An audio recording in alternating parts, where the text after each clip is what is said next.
नमस्कार दोस्तों, कैसे हैं आप लोग? दोस्तों, आज का ये वीडियो भारत के एक ऐसे रत्न पर आधारित है, जिसके संघर्ष से, जिसके प्रयासों से आज भारत की हर महिला को शिक्षा का अधिकार प्राप्त है। मध्यकालीन भारत और आधुनिक भारत 18वीं शताब्दी तक भारत में स्त्रियों की स्थिति अच्छी नहीं थी और कैसे इस शख्स के योगदान से भारत की महिला मेन स्ट्रीम में आ सकी, जो कि घर की चार दीवारी में बंद थी। तो ये एक पहला इंट्रोडक्शन पार्ट है उनके जीवन का। अगर आप लोग को ये वीडियो अच्छी लगेगी, इसमें बहुत सारी जानकारी मैं आपको दूंगी, अगर आपको अच्छी लगेगी और आप कमेंट्स में मुझे बताइएगा कि आपको उनकी जीवन संघर्ष पर वीडियो चाहिए, तो मैं उनके जीवन संघर्ष पर भी एक वीडियो बनाऊंगी। तो आइए हम शुरू करते हैं दोस्तों। सावित्रीबाई फुले का नाम आपने सुना होगा दोस्तों। तो कौन थी सावित्रीबाई फुले? सावित्रीबाई फुले एक प्रमुख समाज सुधारक थी और भारत में महिला शिक्षा के क्षेत्र में वह एक महत्वपूर्ण व्यक्ति भी थी। जैसा कि हम सभी जानते हैं, सावित्रीबाई फुले ने महिलाओं की शिक्षा के लिए अथक प्रयास किया और उन्हें समाज की बुराइयों से निकालकर जीने की नई राह दिखाई। सावित्रीबाई फुले ने महिलाओं की शिक्षा के लिए एक ऐसी मशाल जलाई जो पूरे भारत में आग की तरह फैल गई। महिलाओं के उत्थान में उन्होंने बहुत बड़ा योगदान दिया। सावित्रीबाई फुले को आधुनिक भारत की पहली महिला शिक्षिका होने का गौरव प्राप्त है। तो आइए उनके जीवन के कुछ महत्वपूर्ण पहलू देखते हैं। तो सावित्रीबाई फुले का शुरुआती जीवन कैसा था?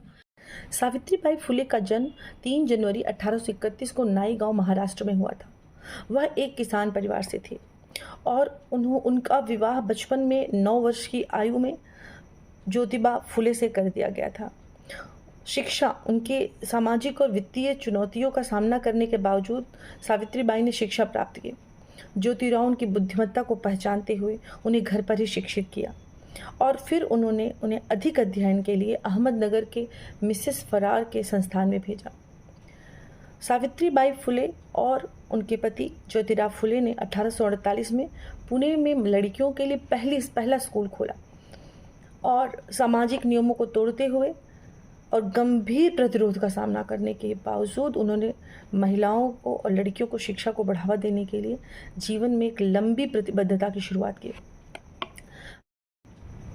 महिला सशक्तिकरण में क्या भूमिका रही इनकी?